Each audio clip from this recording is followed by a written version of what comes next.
Visit a theatre on a Saturday night and the building will be buzzing with life. Hundreds of people in the audience, excited for an evening of entertainment. But backstage too, cast members and stage crew all running here and there, getting into position and smoothing out last-minute production wrinkles. Just all of that pre-show excitement and nerves being palpable in the air, building into this electric atmosphere that almost makes the building itself feel alive. But once the curtain falls in Salt Lake City's Capitol Theatre and the crowds go home for the night, the stage is set for a very different kind of performance. One that some staff members wish they never had to witness. Perhaps it's some reminder of a tragic moment in the theatre's past, or perhaps it's something altogether darker and more violent. Whatever it is, it's been enough to terrify multiple police officers into never setting foot in the building again.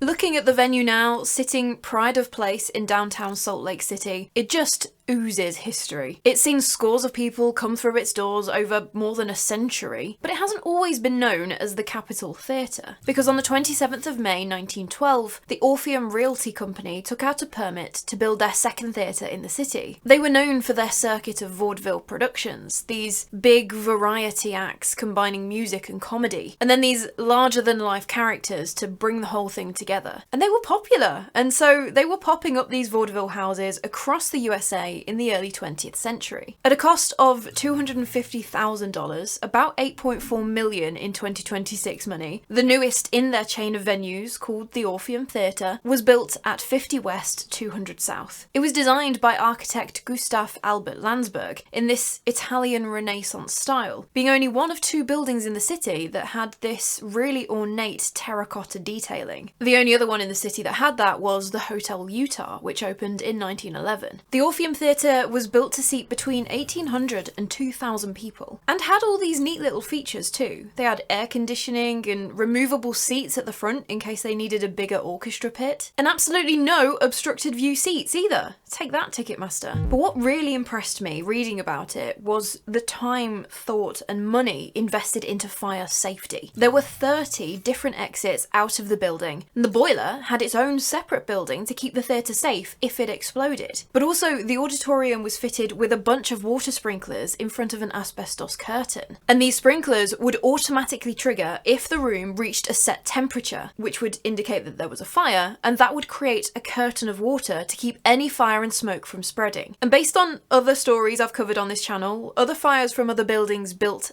after this one, it was just nice to see so much consideration put into fire safety, which, as it turns out, would prove more important than anyone could have anticipated. But on the 2nd of August 1913, the Orpheum Theatre was ready to entertain the masses and opened its doors with big brash music and outrageous exaggerated performances. And as expected, it was a huge success. The theatre did have to move with the times though, and so a decade later, in 1923, it started showing silent movies, accompanied by live music, alongside their regular schedule of stage performances. The popularity of vaudeville was declining though, and so in 1927, when the Orpheum circuit was dissolved, the theatre was sold and renamed to the Capitol Theatre. Along with new owners came a full remodel, adding in extra seating and a Wurlitzer pipe organ too. And in 1929, the next innovation came when they started showing talkies, movies that had sound to them. And from then on, that's how it was. Movies shown alongside theatre productions, even Broadway shows when they came to town. In the 70s, Salt Lake County actually purchased the building and did another huge remodel, turning it into a big city performing arts centre. And while nowadays it's no longer a cinema, it's still just as busy as ever with different concerts and plays coming to its stage. But it's also home to a few resident companies too, Ballet West, Utah Opera, and the Children's Dance Theatre, which is part of the Tanner Dance Program at the University of Utah. It also went through another major 6-month renovation in 2019 to bring it up to modern standards. But while most people who attend a show here, they have a fantastic time and leave amazed. Staff work their shift here with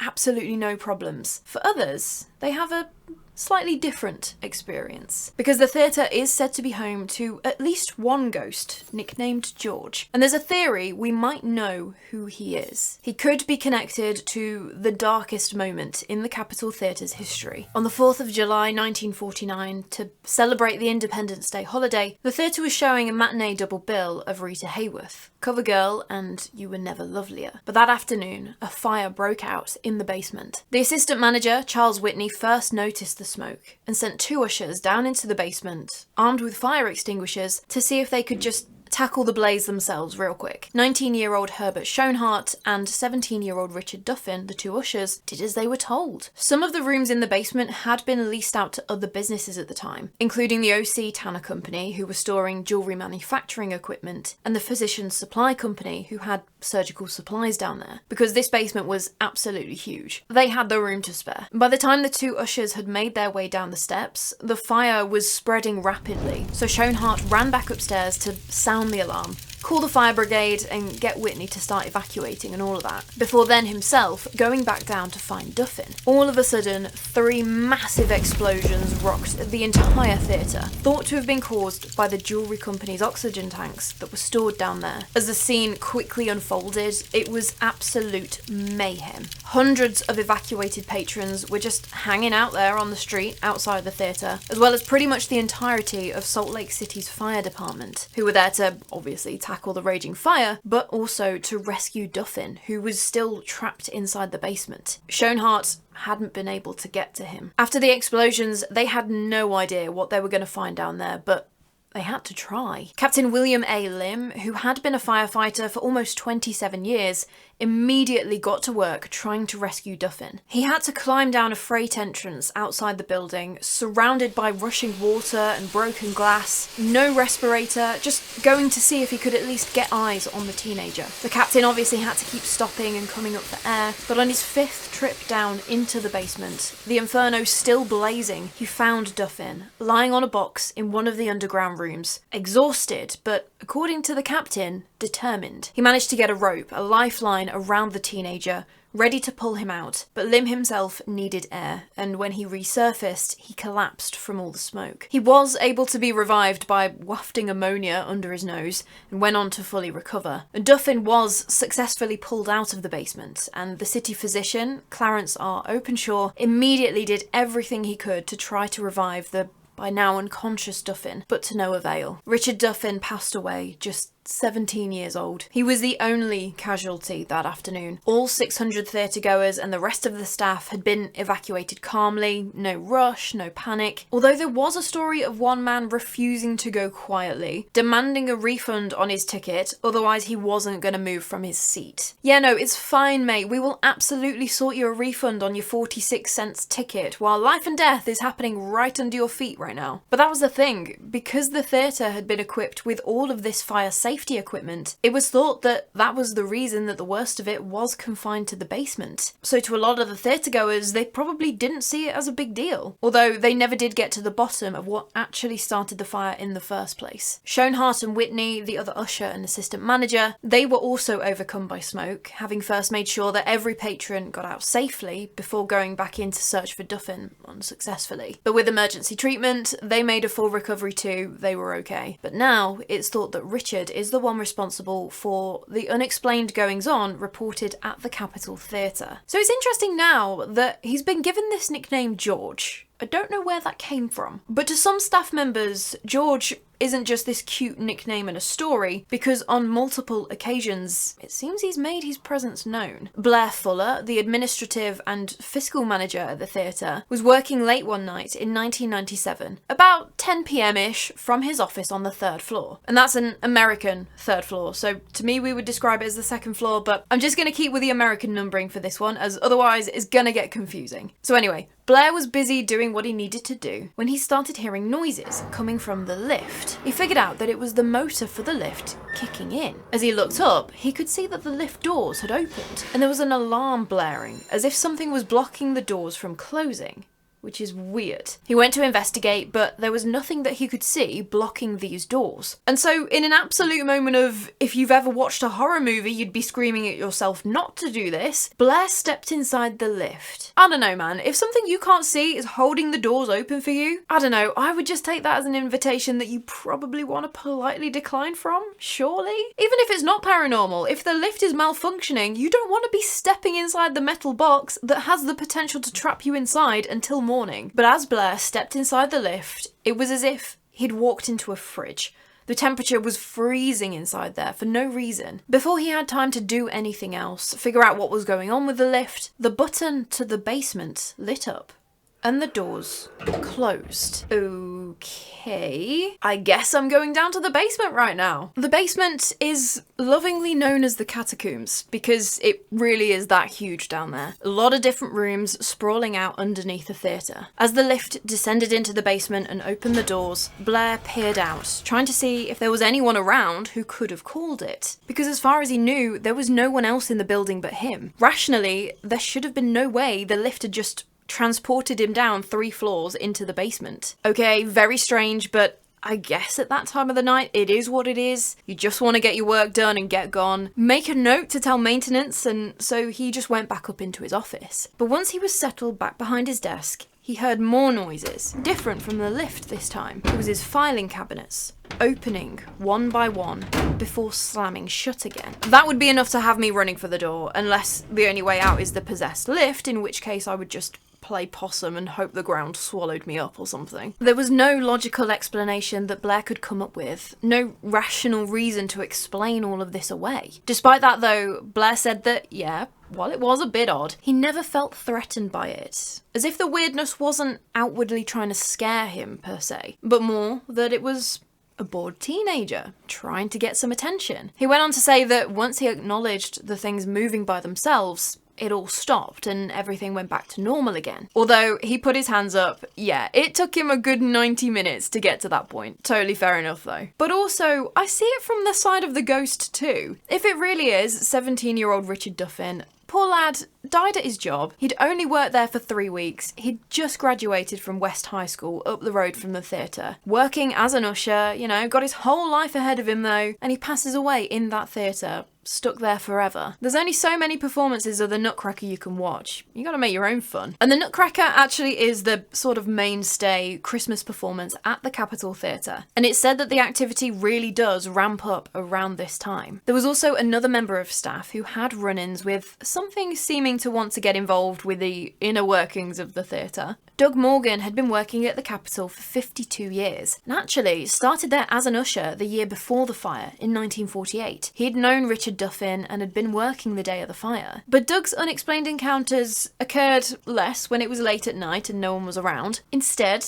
the stakes were a little higher. Doug was rallying around one night, getting everything ready to go just before a performance of the Nutcracker. The computerized lighting systems that the theatre had just had installed, they were all set up, working as they should, until they weren't. They just went kaput. Thing was, they still had power. The program was online too, it should have all been working, but there were no lights on the stage. Super weird. Doug was trying all different sorts of ways to try and diagnose the problem, get the lights working again, but nothing was fixing it. The clock was ticking down though. The curtain was supposed to be going up in 5 minutes. Doug was getting more and more irate, as you do in those sorts of situations. So he did the only thing left that he could think of. He walked out onto the stage, looked up, and started shouting, "Damn it, George, knock it off or I'm gonna have you exorcised." What do you know?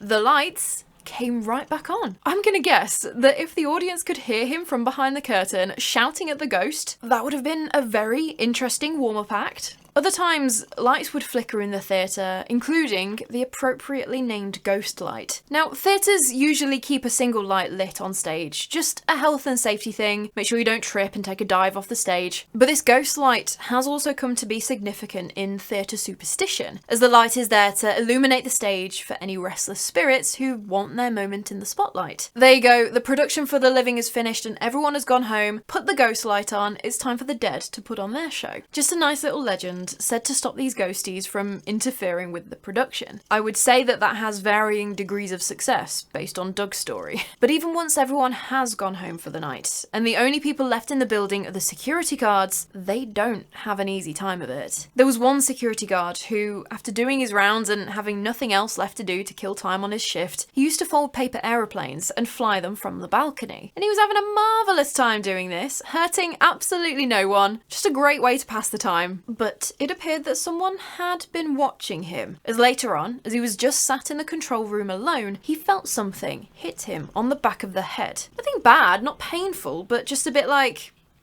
what was that? He turned around and looked down on the floor to see a paper aeroplane that absolutely hadn't been there when he first sat down. Maybe George wanted a paper aeroplane contest. I mean, if you're a ghost, you've got all the time in the world to perfect your folding, surely. Another security officer decided one night that she was going to kill some time by playing a couple of tunes on the theatre's Wurlitzer pipe organ. And she was having a grand old time, filling the building with music for a couple of minutes, but after a few tunes, that was enough, and so she got up and turned the organ and all the lights off before walking away. Apparently, the organ started playing itself again, the exact same tune that the security guard had just been playing. Oh, I know that that's pretty harmless, but that is going to be so unsettling, right? But it gets worse, because there have been others who've been working in this building at night, who previously were stone cold skeptics, but after experiencing something so terrifying and at times so traumatic, that it has changed them forever. And it's led some people to believe that actually there's something else going on here. It's not just harmless, mischievous George the Ghost or Richard Duffin. In 2006, Dave Murphy was a Salt Lake County Sheriff's deputy who was working night security in the theatre. And that was one of the responsibilities of part of the police department, to look after properties that were owned by the county. And initially, Dave did not believe at all. Ghosts?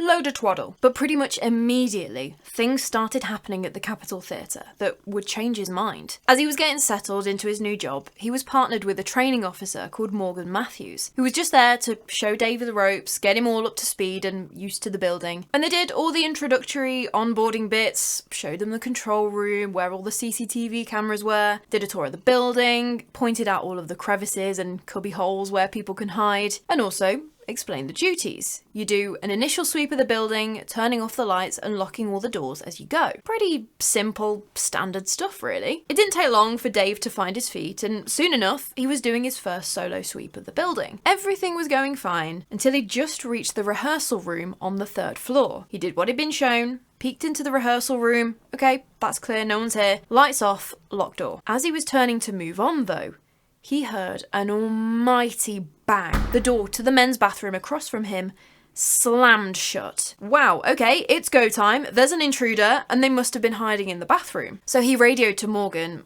"Can you see anything on the cameras? 'Cause there's someone in here." Morgan replied back though, "No, the cameras are all clear." So that meant that whoever it was who slammed this door must have gone into the bathroom to hide from Dave. Right, okay Morgan, you better come over, so that they could search for this trespasser. Once he'd called for Morgan though, his attention returned back to the door. How had it slammed in the first place? He knew that logically that shouldn't have been possible, as it was fitted with a hydraulic hinge, designed specifically so the door wouldn't slam. Never did quite figure it out, but before long Morgan was there, so weapons drawn, both men entered the men's bathroom. And they were there, ready to come face to face with whoever must now be hiding in that bathroom. As they crept forward, looking in each of the cubicles, this feeling of dread was just growing in Dave. His brain was screaming at him, "You are in danger." He didn't find anything in the 3rd floor men's bathroom, but it just didn't feel right in there. Even after confirming that there was no intruder in there, he knew that he was being watched. And that was going to be the common theme running through every shift for Dave.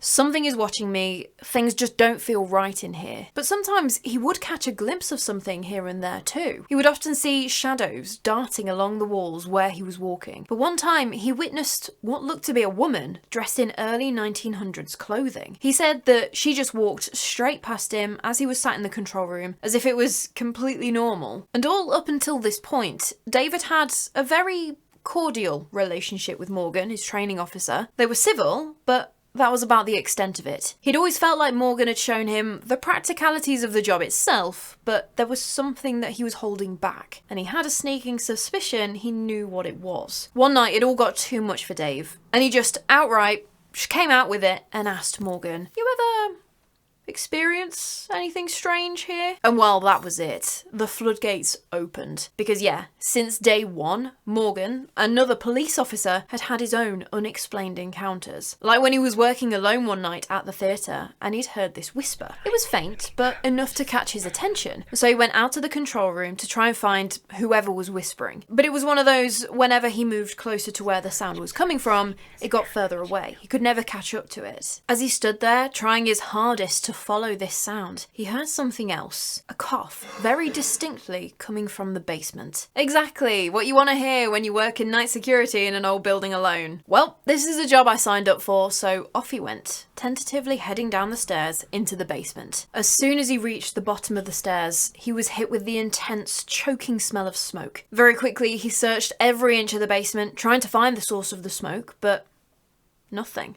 No explanation. His confusion quickly turned to dread, though. This feeling of, I really shouldn't be down here right now. And so that was that. But with both Dave and Morgan experiencing this really unsettling activity that, I don't know, is kind of getting in the way of them doing their job properly, they decided to bring in a third party. Dave's mate, a guy called Greg. Greg was apparently quite sensitive, and so they took him on a tour around the theatre. But once he got into the auditorium, he was horrified, because Greg could see these hooded figures sitting in the seats watching them, and they did not have a good vibe to them. Dave and Morgan, though, couldn't see anything. That would be enough for me. Excuse me, what do you mean hooded shadow figures? I can't see, and they seem unfriendly. But the three guys, they carried on down into the basement. Immediately, Greg picked up on the smell of smoke, something that Morgan had obviously already experienced before. They continued walking down the hallway when they approached a door that was slightly ajar. As the men inched closer, all of a sudden, slam! This door, down in the basement with one staircase down to it and no windows, swung shut, almost right in front of their faces. Okay, maybe this time we actually do have an intruder. Dave and Morgan got their weapons ready and were about to open the door when the handle started rattling furiously, just as if there was someone on the other side of the door, desperate to get out. They reached forward and opened it to find the room completely empty. Not a soul about.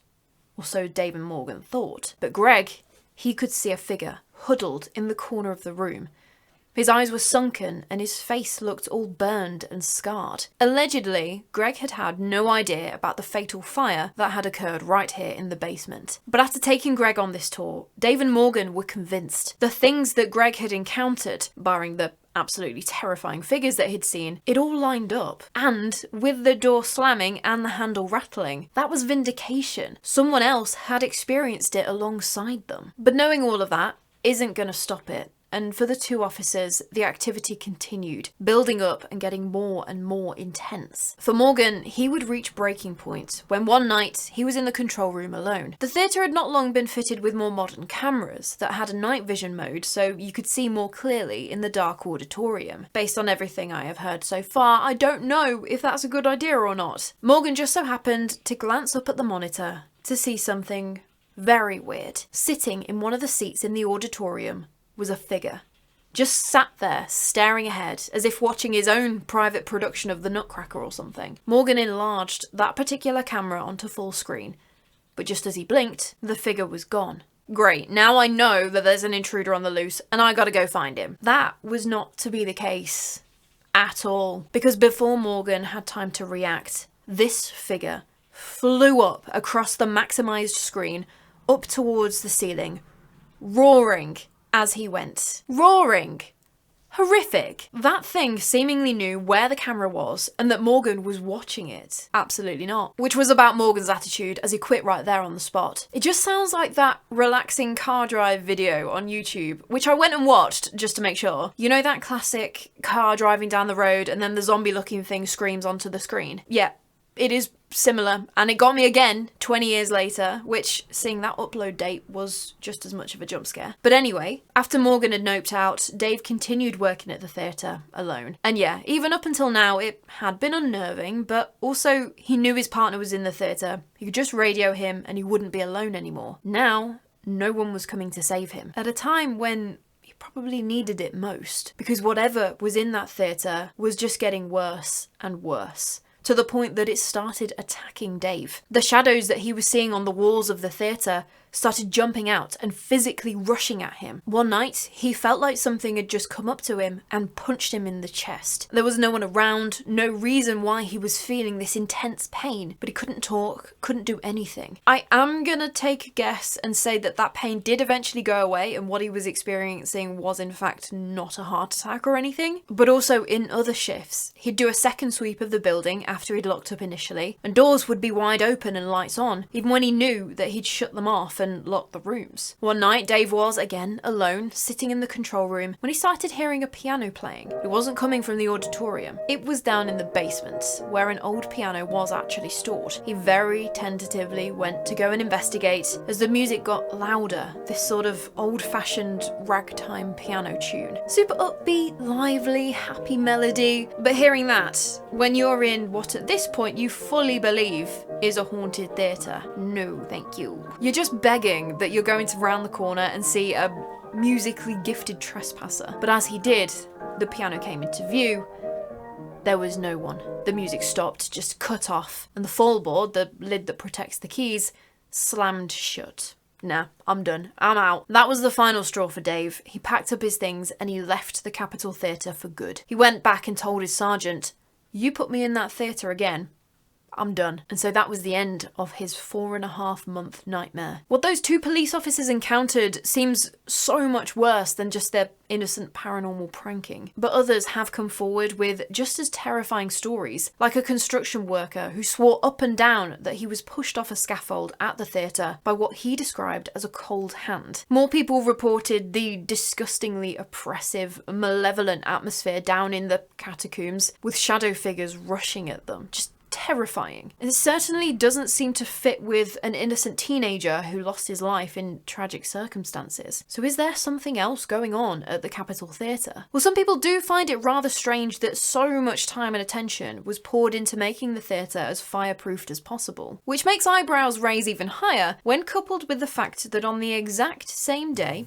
the 4th of July, 59 years previously, in 1890, another theatre, the Walker Opera House, burned down. Some maintain that it was in the exact same spot that the Capitol Theatre is now, but from what I can tell, it was just on the same road, but directly opposite where the theatre in 1913 would be built. The Walker Opera House caught fire just past midnight and was totally destroyed, but luckily no one was hurt. So did they make sure that when the Orpheum opened, it was fireproofed to the gills because of some sort of superstitious fiery curse? Some believe so. Although I sort of lean more towards maybe they were just savvy businessmen who knew that hot stage lights and flammable curtains, scripts, and set props were a combustible combination. Either way, should we keep the ghost light on for George? Or with stories of violent activity and police officers too terrified to set foot back in the building again, is it going to take more than a ghost light to keep the malevolence at bay at the Capitol Theatre? I don't know about you, I would take the ghostly paper aeroplane contest over being punched in the chest by wall shadows. That sounds like a super expensive therapy bill. But what are your thoughts on the Capitol Theatre in Salt Lake City being haunted? Do you think Richard is the one responsible for throwing paper aeroplanes, playing the Wurlitzer back to the security guard and riding up and down the lift? And is the ghost with the nickname George